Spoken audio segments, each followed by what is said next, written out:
Hello, my name is Whitney Martin, and this is for Business and Professionals Communication Online with Dr. Turner. According to an article on kickthecan.com website published this year, said after 6 months, daily consumption of sugary beverage is increased fat deposits in the liver by 150%, which directly contributes to both diabetes and heart disease. The American Heart Association has been a credible organization for 95 years. It supports education, programming, and media campaigns and policies that aid to educate the public in an effort to lower sugary beverage consumption.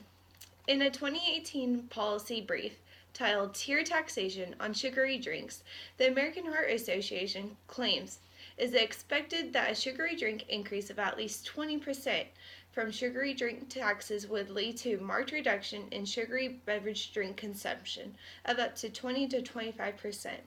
As college students, we are targeted by energy drink companies to buy their products. My thesis includes my view on adapting the American Heart Association's policy on sugary drinks to include more information on providing better education to the public and to prevent diseases that are linked to sugary beverage consumption. My goal is to inform, to bring awareness, and possibly implement a change to American Heart Association's policy on sugary beverages. Do you ever glance at the nutrition label on the back or bottom of your food or beverage containers?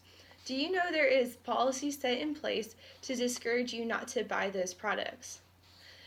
A policy is set up as a system to guide decisions and achieve an outcome. The AHA, also the American Heart Association, has set these policies on sugary drinks to discourage users want to buy them due to the taxation on them rising in the price. In the policy position titles, warning labels on sugary drinks from the AAH, they say, we believe sugary drinks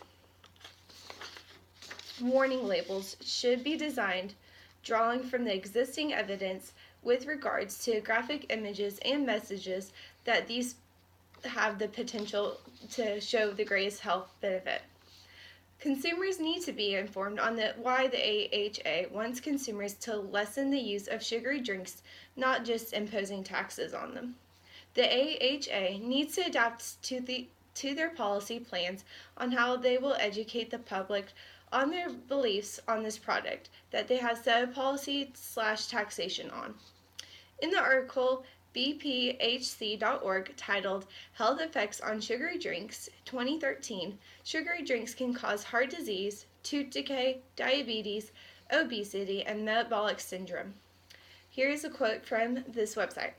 Drinking large amounts of sugary drinks can increase the risk of gaining weight and developing type 2 diabetes, heart disease, and gout. The American Heart Association believes that greater cardiovascular disease prevention and healthy lifestyle promotion, including supporting policy approaches to reduce sugary beverage consumption, remains a policy. This quote is from the AHA website. The AHA believes that taxation is an effective way to achieve better health. They believe high taxation on the amount of sugar in a beverage leads beverage industries to reformulate their product to have lower sugar amounts.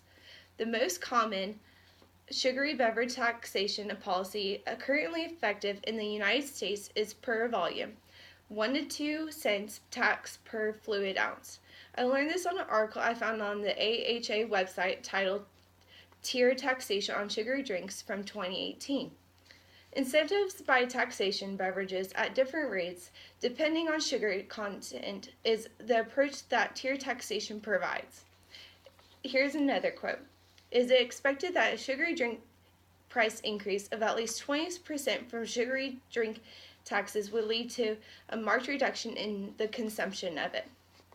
The AHA believes that there is a benefit to public awareness on the negative health impact on sugar-sweetened beverage consumption. In January of 2016 in Baltimore, the Warning Labels Bill was introduced. It requires there be warnings indicating that the health risks associated with sugar-sweetened beverages. According to findings of a 2016 scientific session of the American Heart Association in New Orleans, Louisiana, a health campaign did almost as much to affect sugar beverage consumption as the soda tax did. The University of Connecticut's Rudd Center on Food Policy and Obesity, Johns Hopkins University, and the Horizon Foundation did this study. Their findings included after a broad-based public health campaign in Howard County, Maryland, sugar drink sales from 2012 through 2014 dropped by nearly 20%. There are 3 P's in social marketing, including place, promotion, and policy. Knowing the audience, getting to know what type of income is majority to be able to specify on the issues facing their demographic. You can also identify other alternatives or replacements to sugary drinks to provide for these environments. You can also create relevant information like a guide or a PowerPoint speech that gives the audience insight on why it is important not to drink sugary drinks. In conclusion, the American Heart Association is committed and influential organization that needs to improve their techniques of educating the public on health problems relating to products that they create policies on. For the public to make healthier choices, they need to be educated. As the AHA is involved on the policies on sugary drinks, they need to provide educational tools, information on how sugary drinks affect our body, and why we should not be consuming them. As consumers, the focus is not to be taxed to try to influence our opinion, but that we may be educated on the reasons for this tax and how the product affects us. Here is a short PowerPoint. It